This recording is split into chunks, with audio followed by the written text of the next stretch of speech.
The wind moaned through the canyons of Darlington Creek like a restless soul. But Garrett Hayes barely noticed as she clutched the crumpled letter in her trembling hands.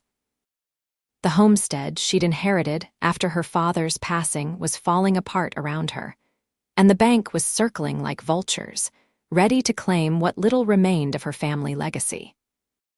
Memories of a safer time of the boy with wheat-colored hair, who once promised to keep her safe, flashed through her mind as she stared out at the threatening horizon. Wyoming Territory, 1875. The land was as unforgiving as the men who sought to tame it. Garrett folded the foreclosure notice and tucked it into her apron pocket. She had 1 month to come up with $300 or lose everything. The drought had killed most of her crops, and the few cattle she had wouldn't fetch enough at market. She was 22 years old, alone and terrified, though she'd never admit it to a soul. "Miss Hayes," a voice called from outside the weathered cabin door. "You got company." Garrett composed herself before opening the door to find her hired hand, an aging man named Floyd, standing beside his mule with an apologetic expression. "Sheriff's in town asking after you," Floyd said, removing his hat. "Says it's important." "Thank you, Floyd. I'll ride in shortly." She forced a smile, though dread pooled in her stomach. More bad news, no doubt. An hour later, Garrett tied her chestnut mare outside the sheriff's office in Darlington Creek, a town consisting of little more than a general store, saloon, and a handful of storefronts strung along a dusty main street. She smoothed her simple calico dress, adjusted her wide-brimmed hat, and stepped inside. Sheriff Wilkes glanced up from his desk. "Miss Hayes, thank you for coming. Have a seat." Garrett remained standing. "I prefer to stand if it's all the same." The sheriff nodded, clearing his throat. "Very well. I've asked you here because I've received word about a particular situation." He slid a paper across his desk. "This telegram arrived yesterday. I thought you should see it." Her heart quickened as she read the words. "Arriving Darlington Creek, stop inform Garrett Hayes, stop, keep safe until arrival, stop K. Blackwood," she whispered, her voice barely audible. "That name means something to you?" the sheriff asked. Garrett's mind raced back 15 years. To a tall boy with serious eyes who had pulled her from the creek when she'd fallen through the ice. To the same boy who had stood between her and a pack of bullies outside the schoolhouse. To the day his family had packed their wagon and disappeared west, leaving her with nothing but a carved wooden horse and a promise to return someday. "Yes," she said finally. "It means something. Well, whoever this K. Blackwood is, he's concerned for your safety. Any idea why?" Garrett shook her head. "None whatsoever. I haven't seen or heard from him in 15 years. Sheriff Wilkes leaned back in his chair. "There's more, Miss Hayes. Jasper Quinn's been released from territorial prison. Word is he's headed this way." The color drained from Garrett's face. "Quinn. But he was sentenced to 20 years for killing my father." 10 with good behavior, Sheriff Wilkes said grimly. "Which is curious timing with this telegram. Does Blackwood know about Quinn?" I don't know. We were children when he left." Garrett's mind was spinning. "When did the telegram come from?" "Cheyenne, 4 days ago." 4 days. Quinn could already be in the territory, and a ghost from her past was suddenly reappearing. It couldn't be coincidence. "Miss Hayes," the sheriff said, rising to his feet, "I'd advise you not to stay alone at your place until we know what's what. Perhaps you could stay with the Wilsons in town." Garrett straightened her shoulders. "I appreciate your concern, Sheriff, but the Hayes family doesn't abandon their land. My father taught me that much before Quinn gunned him down. At least accept this, then." He offered her a small revolver. "Keep it close." She hesitated before taking the weapon. "Thank you." As Garrett exited the sheriff's office, the afternoon sun cast long shadows across the street. She was so distracted, she nearly collided with a man tying his horse outside the general store. "Pardon me," she murmured, stepping aside. The stranger turned, and Garrett felt the world tilt beneath her feet. He stood over 6 feet tall, broad-shouldered in a dust-covered duster, with a worn Stetson pulled low over his eyes. But she'd know those eyes anywhere the same clear blue as the Wyoming sky after a storm. Garrett? His voice was deeper than she remembered, roughened by years and miles. Kenneth Blackwood, she breathed, his name foreign yet familiar on her tongue. You're early. A hint of a smile touched his lips. You always did have a way with understatement. They stood in silence, 15 years of absence stretching between them like a canyon. The boy she'd known had vanished, replaced by a man whose face had been weathered by sun and hardship, whose eyes carried shadows she couldn't begin to understand. Your telegram said I needed protection, she finally said. Does this have something to do with Jasper Quinn? Kenneth's expression darkened.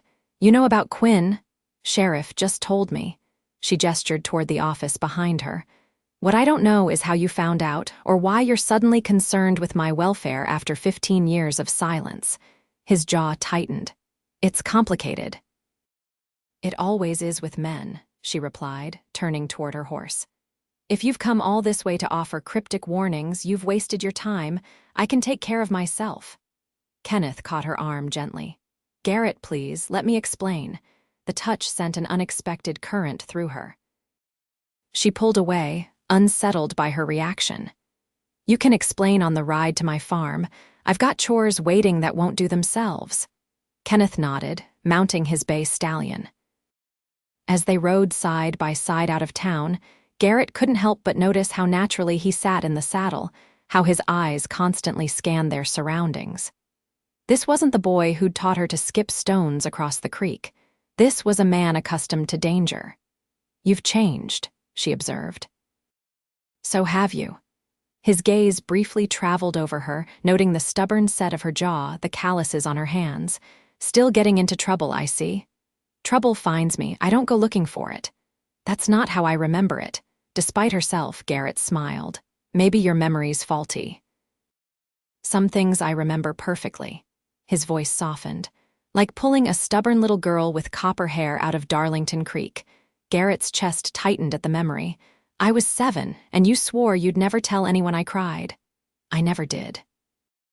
The simple statement reminded her of the bond they'd once shared. For a moment, she could almost forget the years between then and now. Why did you leave? The question escaped before she could stop it. Your family just vanished overnight. Kenneth's expression closed. My father had debts. Men were coming to collect. We didn't have a choice. You could have said goodbye. Would that have made it easier? Garrett didn't answer. They rode in silence until the Hayes homestead came into view, a modest cabin with a barn, corral, and fields that should have been lush with crops, but instead lay parched under the relentless sun. It's not much, she said defensively as they approached. It's more than most have. Kenneth dismounted, surveying the property with a critical eye. Your fences need work. Everything needs work, she admitted. And money I don't have. They stabled the horses, and Garrett led him into the cabin. The interior was simple but clean, a kitchen area with a cast iron stove, a small table with 2 chairs, and a separate sleeping area partitioned by a faded curtain. You've been managing this place alone? Kenneth asked, removing his hat. Since Pa died. 3 years now. Your mother. Influenza took her when I was 16. Kenneth's expression softened with genuine regret. I'm sorry, Garrett. Your parents were good people. She nodded, busying herself at the stove to hide the sudden moisture in her eyes. You still haven't told me why you're here. Kenneth sighed, taking a seat at the table. I've been tracking Quinn since he was released. He's not just coming back for the land. Garrett turned, confused. What do you mean? There's nothing here worth killing for. Your father found something before he died. Something Quinn believes belongs to him. That's ridiculous. Pa was an honest man. I'm not saying he wasn't, Kenneth leaned forward, but Quinn is convinced your father hid something valuable on this property, something worth murdering for. Garrett shook her head. If there was anything valuable here, I'd have found it by now. I've been over every inch of this place trying to make ends meet. Quinn doesn't know that, and he won't believe it even if you tell him. She stared at Kenneth, finally understanding. So you came to use me as bait? No. His voice was sharp. "I came to protect you, like I promised. You were 12 when you made that promise. I'm a man of my word." Garrett studied him, noting the gun worn low on his hip, the knife sheath visible beneath his coat. "What exactly have you been doing these past 15 years, Kenneth Blackwood?" He met her gaze steadily. "Surviving, learning, becoming someone who can keep promises." "A gunslinger." The question wasn't accusatory, merely curious. "A Marshal, United States Marshal." Garrett blinked in surprise. "A lawman," Kenneth nodded. "For the past 5 years. Quinn was one of my first arrests. I was there when they sentenced him for your father's murder. And now you're here to finish the job." She processed this information slowly. "Does Sheriff Wilkes know?" "Not yet. I wanted to find you first." Garrett sank into the chair opposite him, suddenly exhausted. "So what now? We just wait for a murderer to come calling?" "Now," Kenneth said, his voice gentle but firm, "we prepare. And you tell me everything you know about your father's last days." As the sun set behind the mountains, casting long shadows across the Hayes homestead, Garrett found herself studying the man across from her, the boy she'd once known, transformed by time and experience into a stranger who was somehow still familiar.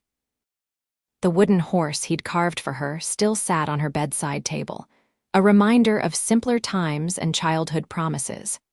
Whether those promises would be enough to save her remained to be seen. The night passed with Kenneth taking the first watch while Garrett tried to sleep. But rest eluded her as she listened to his steady footsteps circling the cabin. At dawn, she rose and found him sitting on the porch steps, rifle across his knees, watching the horizon with unwavering vigilance. "You didn't sleep," she observed, offering him coffee. "I'll sleep when Quinn is back in custody." He accepted the cup with a nod of thanks. Garrett sat beside him, watching the sunrise paint the eastern sky. "You never told me how you knew he was coming here." Kenneth sipped his coffee before answering. "I was in Cheyenne when he was released." Overheard him talking to another ex-con about settling old scores and finding what was rightfully his. "And you just dropped everything to come warn me." His eyes met hers. "Some things are more important than others." The intensity of his gaze made her look away. "Well, I appreciate the warning, but I'm not leaving my home." "I wouldn't expect you to."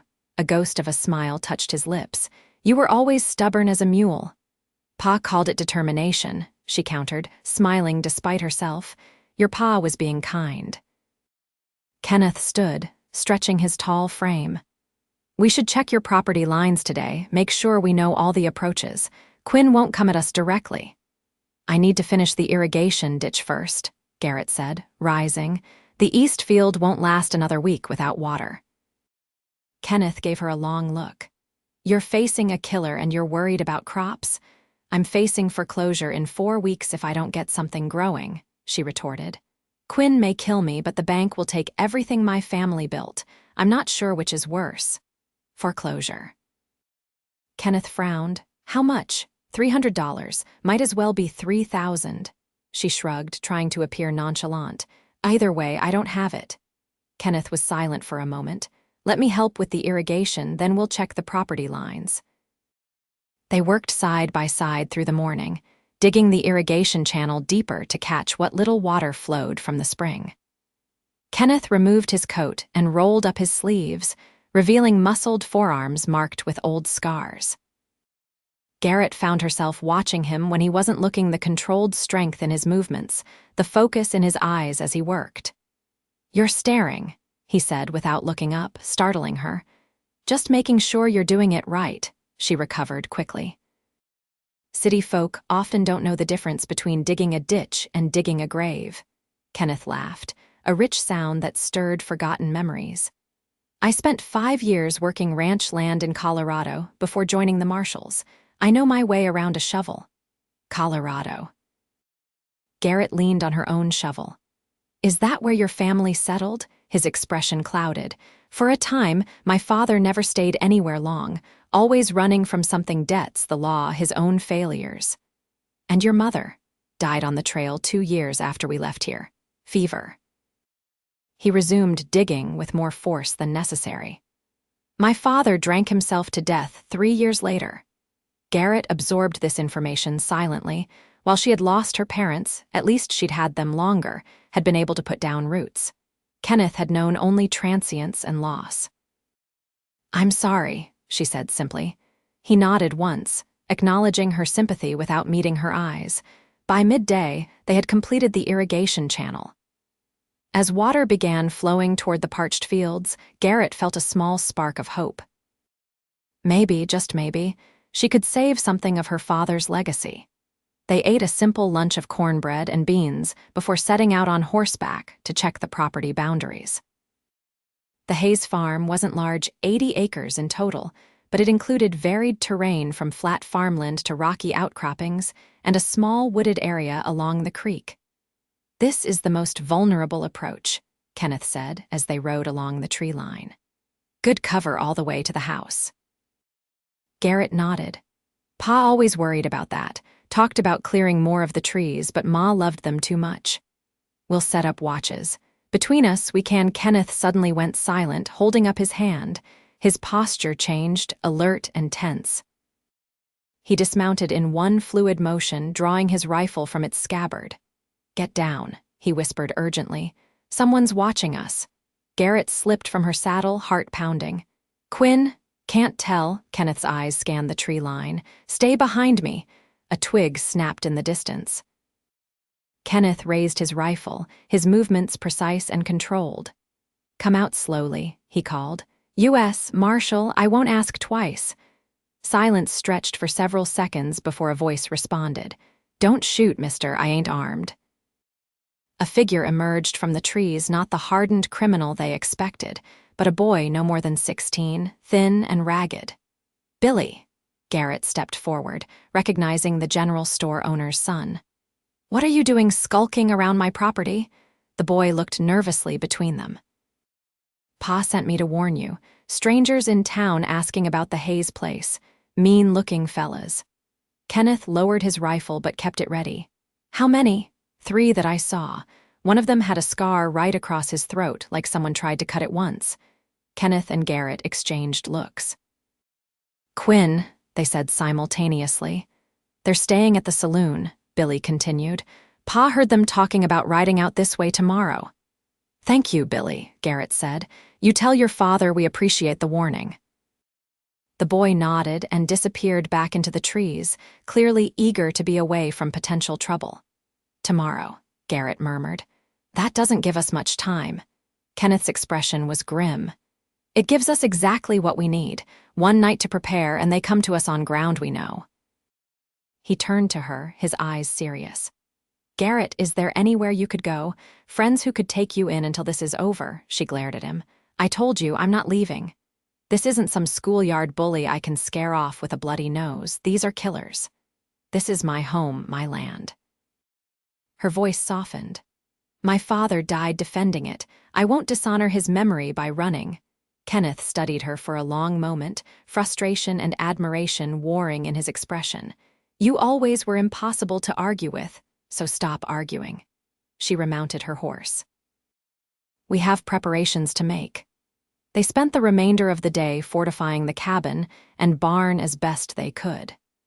Kenneth showed Garrett how to create defensive positions, where to store extra ammunition, and the best escape routes if things went badly. As night fell, they sat at the kitchen table cleaning weapons by lamplight. Kenneth methodically took apart his Colt revolver, explaining each component as he worked. "The most important thing is to stay calm," he instructed. "Panic makes you miss. Breathe, aim, squeeze, don't pull." Garrett practiced loading and unloading the small revolver the sheriff had given her. "I've fired Pa's shotgun before, but never at a person." "Pray you won't have to," Kenneth said quietly, "but be prepared to if necessary." Their fingers brushed as he passed her a cleaning cloth, and neither pulled away immediately. The simple contact sent warmth through Garrett's arm, a feeling both uncomfortable and strangely welcome. "Why did you really come back, Kenneth?" she asked, her voice barely above a whisper. "It can't just be because of Quinn." He was silent for so long she thought he might not answer. Finally, he set down his revolver and met her gaze. I never stopped thinking about this place, about the promises I made. His voice was rough with emotion he clearly wasn't accustomed to expressing. When I heard Quinn talking about coming here about you, I knew I had to make things right. Make what right? You were a child when you left. I promised I'd come back. The simplicity of his answer caught her off guard. Some promises matter more than others. Garrett swallowed against the sudden tightness in her throat. 15 years is a long time to keep a childhood promise. Some people are worth waiting for. His eyes held hers steadily. The air between them seemed to thicken. Garrett became acutely aware of his proximity, of the kitchen's warmth, of how easily she could lean forward, and a distant sound broke the moment. Kenneth was on his feet instantly, revolver in hand. "What is it?" Garrett whispered, rising beside him. "Rider," he murmured. Single horse from the sound of it. They moved to the window. In the moonlight, they could make out a lone figure approaching slowly. "Stay here," Kenneth ordered, moving toward the door. "Not likely," Garrett retorted, grabbing her father's shotgun. Together they stepped onto the porch, weapons ready. The rider stopped a respectful distance away. "That's far enough," Kenneth called. "State your business." "Message for Marshal Blackwood," the rider replied. It was Sheriff Wilkes. "May I approach?" Kenneth lowered his weapon slightly. "Come ahead, Sheriff." Wilkes dismounted and approached, nodding to Garrett. "Miss Hayes, Marshal, glad to see you're both alert." "What's the message?" Kenneth asked. "Quinn and his men got into a fight at the saloon. One's in my jail with a busted arm." "Quinn and the other rode out about an hour ago." The sheriff's expression was grave. "They were drunk and making threats. I'd expect them sooner rather than later." Kenneth's jaw tightened. 2 instead of 3 improves our odds. "I'd stay and help," Wilkes offered, "but I can't leave town unprotected with that third miscreant in my jail." "We understand," Garrett said. "Thank you for the warning." The sheriff hesitated. "Miss Hayes, my offer still stands. You could come back to town with me."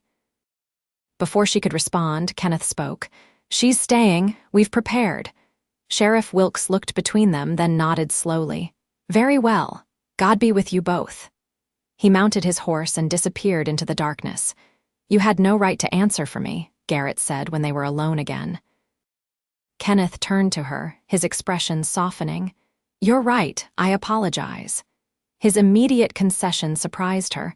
The boy she remembered would have argued until they were both blue in the face. "Apology accepted," she said, "though I would have given the same answer." A hint of a smile touched his lips. "I know, that's why I said it." They returned inside to continue their preparations. Kenneth moved a heavy chest in front of the door and positioned the table to provide cover near the window. "We should try to get some rest," he suggested. "Take shifts." "I'll wake you in 4 hours." Garrett nodded, though she doubted sleep would come. "Wake me sooner if anything changes." She retreated behind the curtain to her sleeping area, but found herself staring at the ceiling, listening to Kenneth's quiet movements as he checked and rechecked their defenses. The reality of their situation pressed down on her. A killer was coming, possibly within hours, and her only ally was a man she'd known as a boy but was now a stranger. Yet not entirely a stranger, she reflected. Beneath the hardened exterior, she caught glimpses of the Kenneth she'd known in his rare smile, in the gentle way he spoke her name, in his unwavering sense of duty. Some essential part of him remained unchanged by the years and miles that had separated them. Eventually, exhaustion overcame her vigilance, and she drifted into an uneasy sleep. She dreamed of the creek where they had played as children, of ice cracking beneath her feet, of Kenneth's hand reaching for hers, but in the dream, their fingers never quite connected. She woke with a start to find Kenneth kneeling beside her bed, his hand on her shoulder. "Garrett," he whispered. "They're here." The gray light of pre-dawn filtered through the cabin's single window. Garrett rose quickly, pulling on her boots and reaching for the shotgun propped against the wall. "How many?" she asked, her voice steady despite the fear coursing through her. 2 horses. They've stopped in the tree line." Kenneth moved to the window, staying to the side to avoid being silhouetted. "They're being cautious." Garrett joined him, peering out at her land. Nothing moved in the early morning mist. "What's the plan?" she asked. "We wait. Let them make the first move." Kenneth checked his revolver one last time. "Stay low and behind cover." The minutes stretched endlessly as they watched and waited. Birds began their morning songs, an incongruously peaceful soundtrack to the tension filling the cabin. A flash of movement caught Garrett's eye. "There," she whispered, pointing toward the barn. "Someone's trying to circle around." Kenneth nodded. "Quinn's smarter than I gave him credit for. They're trying to split us up or flank us." "What do we do?" "Change the game." Kenneth's expression was resolute. "I'm going out the back. I'll work my way around to the barn, try to catch them off guard." "That's too dangerous," Garrett protested. "If they separate us, trust me." His hand covered hers briefly. "I've done this before." Before she could argue further, a voice called from outside. "Hayes, girl, I know you're in there. Come on out and make this easy on yourself." Garrett felt a chill run down her spine at the sound of Jasper Quinn's voice, the same voice that had taunted her father, before gunning him down in their own yard. "Keep him talking," Kenneth whispered. "I'll be back before you know it." He slipped out the back door and disappeared into the morning mist. Garrett took a deep breath, positioning herself behind the heavy table with a clear view of the front door. "What do you want, Quinn?" she called back, trying to keep her voice steady. "You know damn well what I want." Quinn shouted, "Your pa stole something from me and I aim to get it back." "My father never stole anything in his life," a harsh laugh was the response. "That gold was mine by rights. He found it on my claim and hid it away." Gold? Garrett's mind raced. Her father had never mentioned gold or any claim dispute with Quinn. Was this what Kenneth had been referring to? "There's no gold here, Quinn," she called. "Just dirt and drought. You're lying, just like your pa. He told me the same thing before I put a bullet in him." "Didn't believe him then. Don't believe you now." Garrett's hands tightened on the shotgun. Her father's final moments played out in her mind, coming home to find him bleeding on the porch, his last words a whispered, "I love you," before his eyes went still forever. "The sheriff knows you're here," she warned. "Marshal Blackwood, too. You won't get away with this." There was a pause before Quinn responded, his voice closer now. "Blackwood, that the lawman who's been sniffing around after me. Well, ain't that interesting? 2 birds with 1 stone." A shot rang out, shattering the window beside her. Garrett ducked lower, heart pounding. "Come on out, girl, or we burn this place to the ground with you in it."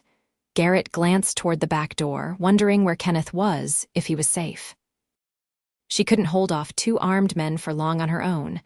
A movement outside the broken window caught her attention, a figure darting from the well to the corner of the house. Not Kenneth's broad-shouldered silhouette, but someone smaller, quicker. Another shot splintered the door. Garrett returned fire with the shotgun, aiming above where she'd seen movement. She heard a yelp of pain and a curse.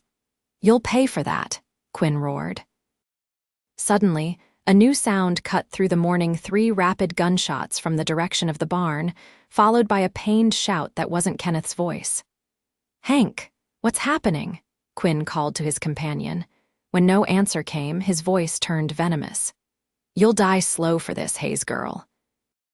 Garrett heard footsteps running toward the barn, then more gunfire.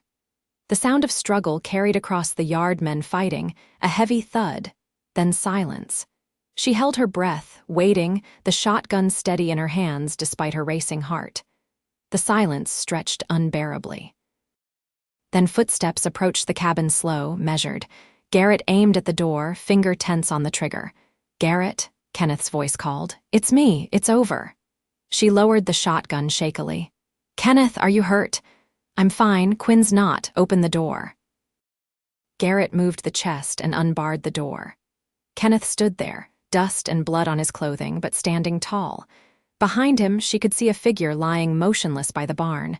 Is he dead? No, unconscious and shot in the leg. Kenneth stepped inside, his eyes quickly examining her for injuries. His partner wasn't so lucky. Pulled a knife when I disarmed him. I had no choice. Garrett nodded, understanding what he wasn't saying. Quinn was raving about gold, said my father stole it from his claim. Kenneth sighed, holstering his revolver. Quinn was prospecting in the hills north of here before he killed your father, found a small vein but not on his registered claim. Your father's land included those hills.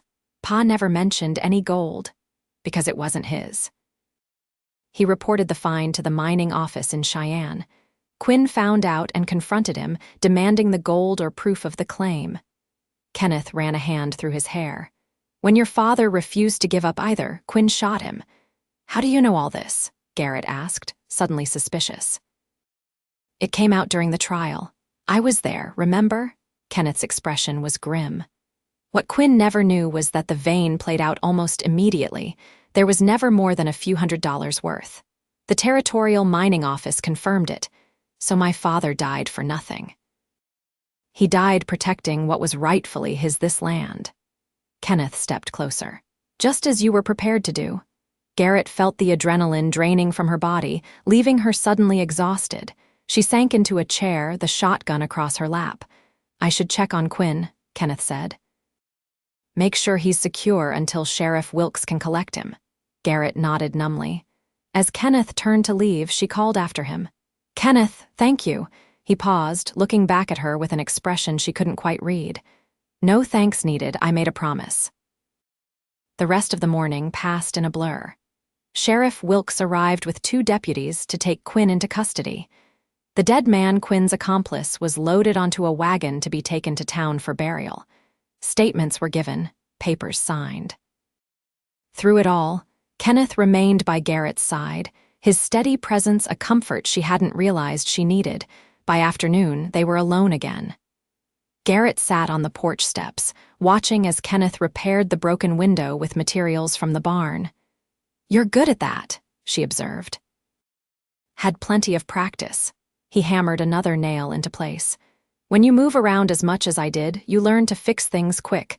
Will you have to leave soon? The question had been weighing on her all day. Now that Quinn's captured, Kenneth paused in his work. Eventually. I'll need to escort him back to the territorial prison. Of course. Garrett tried to keep the disappointment from her voice. What had she expected? That he would stay? That 15 years of separation could be bridged in a few days. Kenneth set down his hammer and sat beside her on the steps. But not right away. Quinn needs to heal enough to travel. Could be a couple of weeks. I see. Garrett studied her hands, unsure what to say next. There's something else, Kenneth continued, his voice careful. When I searched Quinn, I found this. He reached into his pocket and pulled out a folded document. It's a bank draft, payment for the job he did in Cheyenne before coming here. $350. Garrett stared at the paper. The exact amount I need for the mortgage, plus some. Quinn has no need for it where he's going. The territorial judge will likely award it to you as restitution.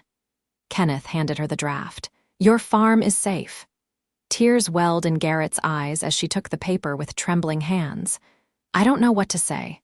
You don't need to say anything.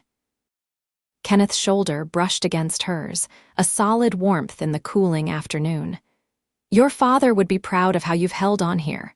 Garrett wiped her eyes, embarrassed by her display of emotion. It hasn't been easy. There were days I thought about selling, moving to town, finding easier work. But you didn't. No. She looked out over the land, her land. Even parched by drought, it was beautiful in the golden afternoon light.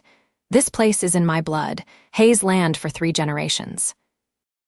They sat in companionable silence for a time, watching the sun begin its descent toward the western mountains. In the distance, a hawk circled lazily against the blue sky. I missed this, Kenneth said quietly. Wyoming skies, nothing like them anywhere else I've been. Where all have you been? Garrett asked, genuinely curious about the years that had shaped him. Colorado, Kansas, Texas, New Mexico territory. He counted off on his fingers. Spent some time in California, too, before joining the Marshals. Sounds exciting compared to watching corn grow. Kenneth laughed softly. It had its moments, but there's something to be said for putting down roots. His expression grew more serious, for having somewhere to come back to. The weight of his words hung between them. Garrett found herself studying his profile, the strong jaw, the faint scar near his temple she hadn't noticed before, the lines at the corners of his eyes that spoke of both laughter and hardship. "You could stay," she said before she could stop herself. "After Quinn, I mean." Wyoming could use good lawmen. Kenneth turned to face her fully. "Is that what you want? For me to stay as a lawman?" The question held layers of meaning she wasn't sure she was ready to explore. I don't know what I want, except that I've missed you too, missed knowing you were in the world." Kenneth's hand found hers, his calloused fingers entwining with her own. "I've thought about you every day for 15 years, Garrett Hayes, every single day." Her heart quickened at his touch, at the raw honesty in his voice. "Why didn't you ever write?" "I tried. A dozen times at least." "But what could I say? That I was sorry for leaving, that I was working odd jobs, following my father from town to town." He shook his head. "I wanted to come back when I had something to offer, something worthy of you." "I never needed anything from you except your friendship," Garrett said softly. "Is that all you want from me now? Friendship?" His blue eyes searched hers, vulnerability visible beneath his strength. The question hung in the air between them, full of possibility and risk. Garrett thought of the lonely years, of the wooden horse she'd kept beside her bed, of the man who had returned to fulfill a childhood promise. "No," she whispered, leaning toward him, "not just friendship." Kenneth's free hand came up to cradle her cheek, his touch gentle despite the strength she knew it contained. Slowly, giving her every chance to pull away, he lowered his lips to hers. The kiss was tender at first, a question more than a demand. Garrett answered by sliding her arms around his neck, drawing him closer. Something long dormant awakened within her, a hunger, a recognition, a homecoming. When they finally parted, both breathing unsteadily, Kenneth rested his forehead against hers. "I should have done that 15 years ago." Garrett laughed softly. "We were children, Kenneth. I knew even then." His thumb traced her cheekbone. "I just didn't have the words for it." The sun continued its descent, painting the landscape in gold and amber. Inside the cabin, dishes waited to be washed, and outside, fields needed tending. The future held uncertainties and challenges aplenty. But for this moment, on the porch steps of the Hayes homestead, the past and present merged into something new and full of promise. 2 weeks passed in a rhythm of work and discovery. Kenneth extended his stay, sending word to his superiors that Quinn needed more time to heal before transport. Together, they repaired fences, tended crops, and slowly rebuilt the places broken by time and absence. Each day revealed something new, Kenneth learning that Garrett could still outride him as she had when they were children. Garrett discovering the quiet strength that had replaced his boyhood bravado. They shared stories of the intervening years, filling in the gaps of their separate journeys. In the evenings, they sat on the porch watching stars appear, sometimes talking until midnight, sometimes sitting in comfortable silence, their hands loosely joined. The kisses they shared grew more frequent, more urgent. Yet both recognized the fragility of their reconnection, the need to move carefully after so long apart. On the 15th day, Sheriff Wilkes rode out with news. Quinn was well enough to travel, and the territorial judge had arrived in Darlington Creek. Kenneth would need to bring the prisoner to town the following morning for transport to Cheyenne. That evening, they sat at the kitchen table, the mood subdued despite the good meal Garrett had prepared. "How long will you be gone?" she asked, pushing food around her plate. "A week to Cheyenne, a day or two for the paperwork, a week back." Kenneth reached across the table to take her hand. Unless I resign my commission." His eyes held her steadily. "Stay in Wyoming." Garrett's heart leaped, but she forced herself to be practical. "Your work is important, Kenneth. I wouldn't ask you to give that up." "You're not asking, I'm offering." He squeezed her hand. "There's a deputy position open in Darlington Creek. Sheriff Wilkes mentioned it today. You'd be satisfied with that, after all the territory you've covered." Kenneth's expression softened. "I've been chasing something for 15 years, Garrett, only to find that what I was looking for was right where I started. Tears pricked at her eyes. You don't have to decide now. Take your time, think it through on the journey. I've had 15 years to think. He rose and came around the table, kneeling beside her chair. I'm done wandering. If you'll have me, I want to stay, right here with you.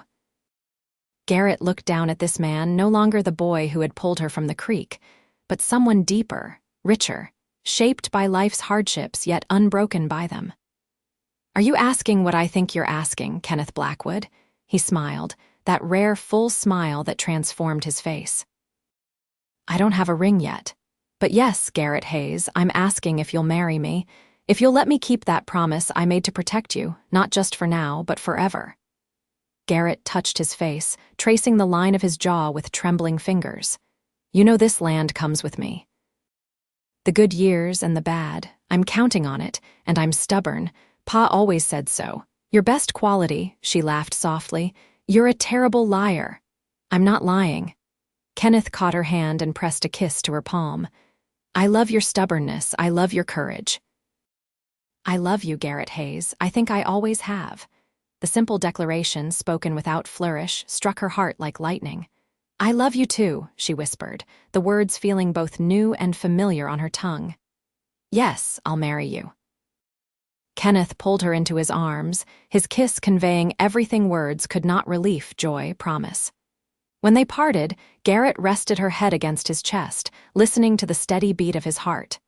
I'll still need to take Quinn to Cheyenne, he murmured into her hair. I know. And there will be paperwork for the transfer to Darlington Creek. I understand. But then I'm coming home. To you. Home, the word echoed in Garrett's mind as she tightened her arms around him. Home wasn't just the cabin or the land anymore. Home was Kenneth's arms, his smile, the future they would build together. The next morning, they rode side by side into Darlington Creek. Kenneth would escort Quinn and the other prisoners on the stagecoach to Cheyenne, while Garrett would stay to handle bank business with the draft that had been officially awarded to her as restitution. At the sheriff's office, Kenneth spoke quietly with Wilkes while Garrett waited outside. When he emerged, his expression was determined. It's arranged, he told her. When I return, the deputy position is mine if I want it. If, Garrett raised an eyebrow, Kenneth smiled. When I return, the deputy position is mine. They stood outside the stagecoach as prisoners were loaded under guard. Their goodbye would be public, observed by half the town, but neither cared. 1 week to Cheyenne, 2 days there, 1 week back, Kenneth recited, holding both her hands in his. 16 days. I'll be counting, Garrett promised. He kissed her then, a brief but tender promise, heedless of the watching eyes. Take care of our land while I'm gone, our land. The words warmed her more than the morning sun. I will, come back to me, Kenneth Blackwood. Wild horses couldn't stop me. With a final squeeze of her hands, he climbed aboard the stagecoach. Garrett stood in the street long after the stage had disappeared from view, her heart both heavy with temporary separation and light with the promise of return.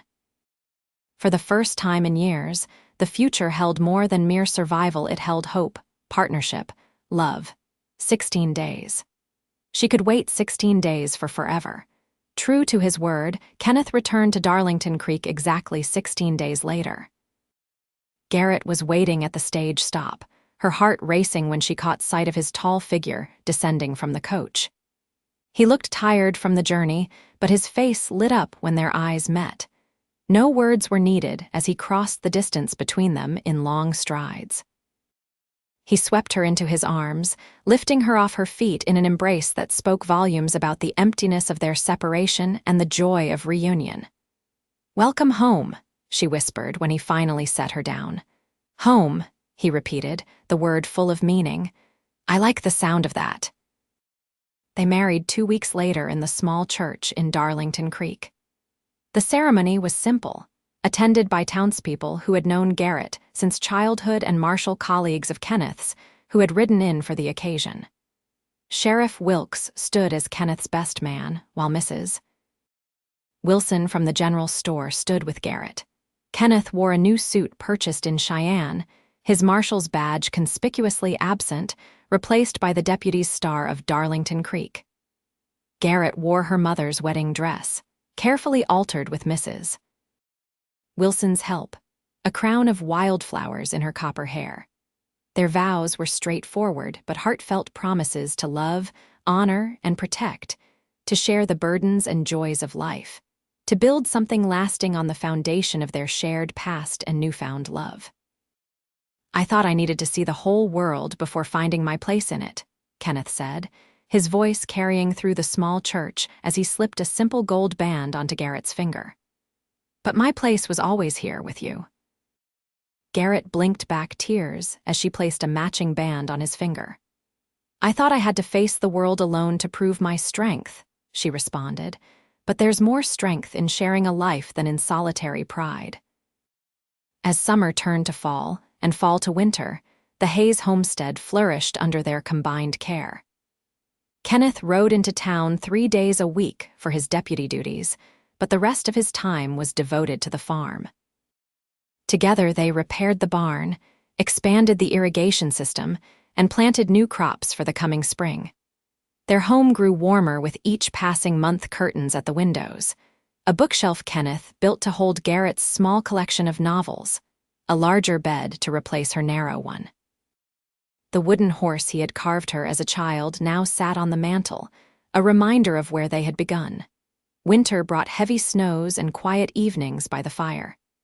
Kenneth taught Garrett to play chess, while she instructed him in the finer points of bread baking.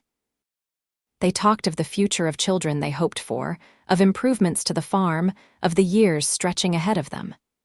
"Do you ever miss it?" Garrett asked one night as they lay wrapped in each other's arms, the wind howling outside their snug cabin. "The traveling, the adventure." Kenneth considered the question, his fingers tracing lazy patterns on her bare shoulder. "Sometimes I miss the places, the mountains in Colorado, the deserts in New Mexico." He pressed a kiss to her forehead. "But I never miss the loneliness." Garrett nestled closer. "And you're not lonely here." "Just the two of us, miles from town?" "Lonely," Kenneth laughed softly. "Garrett, I spent 15 years with people all around me and felt completely alone. Here with you, I've never felt more connected to another soul." Spring brought new life to the Hayes Blackwood farm. The irrigation system Kenneth had helped expand allowed them to plant more acreage than ever before.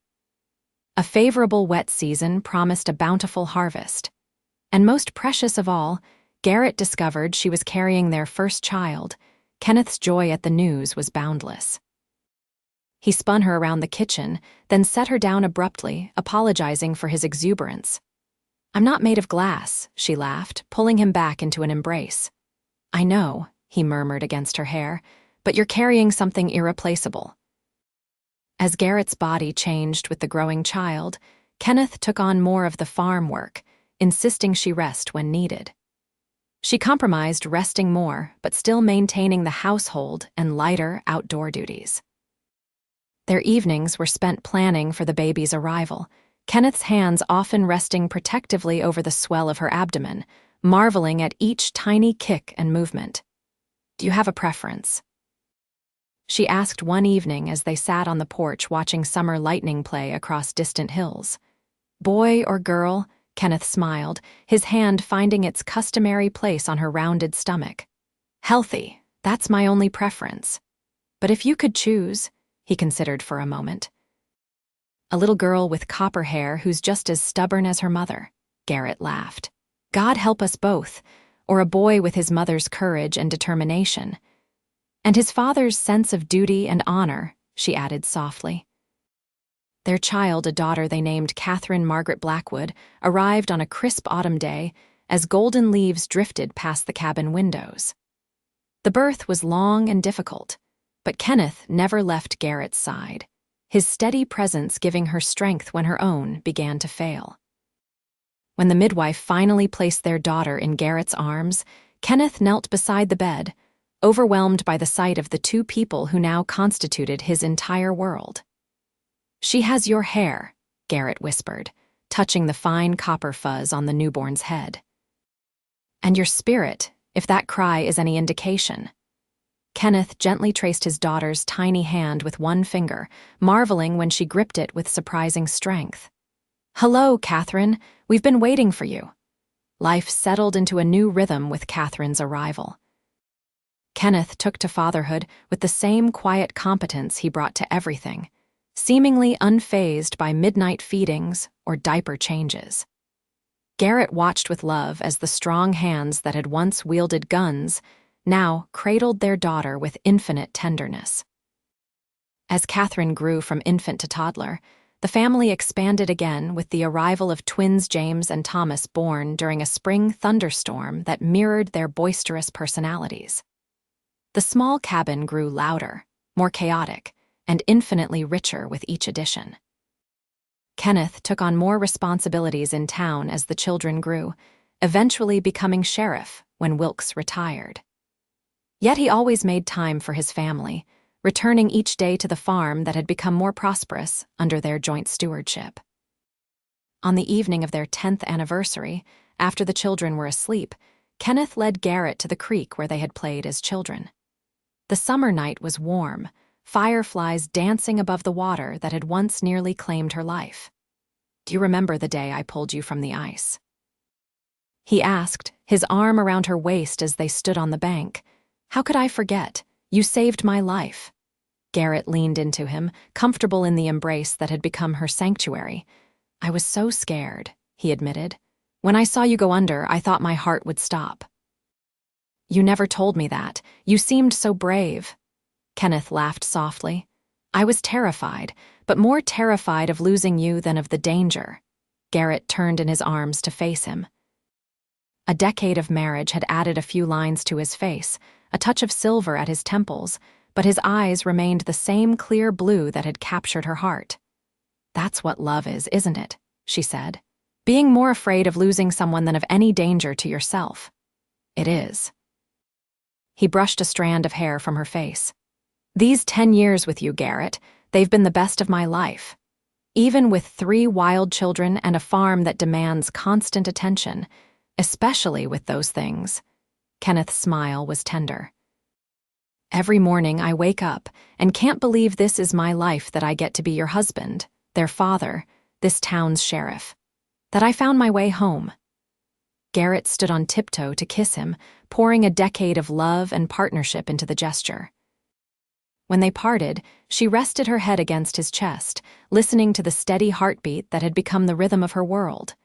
"Happy anniversary, Kenneth Blackwood," she whispered. "Happy anniversary, my love." His arms tightened around her. "Here's to the next 10 years, and the 10 after that, and all the years we have left." Above them, stars wheeled in the vast Wyoming sky, the same stars that had witnessed their childhood friendship, their long separation, and their eventual reunion. Below, the creek gurgled over stones, continuing its timeless journey. And between earth and sky, 2 people held each other close, grateful for second chances and promises kept. Life would bring more challenges, droughts and blizzards, childhood illnesses and teenage rebellions, the inevitable changes that time works upon all things. But whatever came, they would face it together, the childhood friends who had found their way back to each other, the cowboy who had returned to protect her forever, and the woman strong enough to stand beside him as they built a life worth protecting.